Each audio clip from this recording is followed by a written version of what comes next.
இன்றைய பதிவில் நாம் காண இருப்பது திரு ஆனைக்கா. சக்தி தல பீடங்களில் இது வராகி பீடம் என சிலரும், ஞான பீடம் என்று சிலரும், தண்டினி பீடம் எனவும் அழைக்கின்றனர். இங்குள்ள இறைவன் அம்பிகைக்கு ஞானத்தை பற்றி உபதேசித்தார்.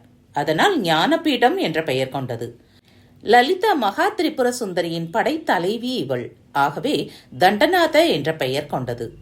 இவளே மகாவராகியாக இருக்கிறாள். எனவே வராகி பீடம் ஆகியது.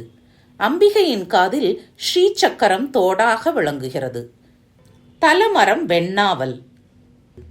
அம்மை அகிலாண்ட நாயகி ஆதியில் மிக உக்கிரமான சக்தியாக இருந்தாள். அதனால் உள்ளே போக அஞ்சி கோயிலின் வெளிக்கோபுரத்தின் வாசல் அருகே இருந்து நித்திய பூஜைகளை முடித்துச் செல்வது வழக்கம். இச்செய்தி அறிந்த ஆதிசங்கரர் பகவத் பாதாச்சாரியார் மனம் வருந்தி தாய் உலக அம்மைக்கு 2 ஸ்ரீ சக்கரங்களை தயார் செய்து அதில் அம்பிகையின் தெய்வீக சக்தி முழுவதையும் வந்து குடிபுகும்படி வேண்டினார். பக்தனுடைய வேண்டுகோளின்படி தனது மூர்த்தி கரத்தை ஸ்ரீசக்கரத்தினுள் இருக்கும்படி அனுகிரகித்தாள்.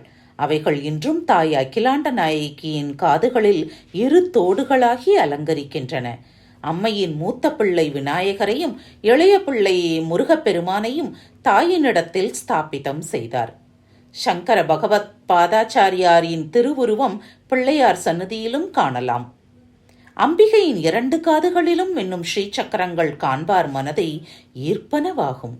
வேறெந்த அம்பாள் சன்னதியிலும் இல்லாத தெய்வீக புனித ஒளி இங்கு நிறைந்து விளங்குவதற்கு இதுவே காரணமாகும்.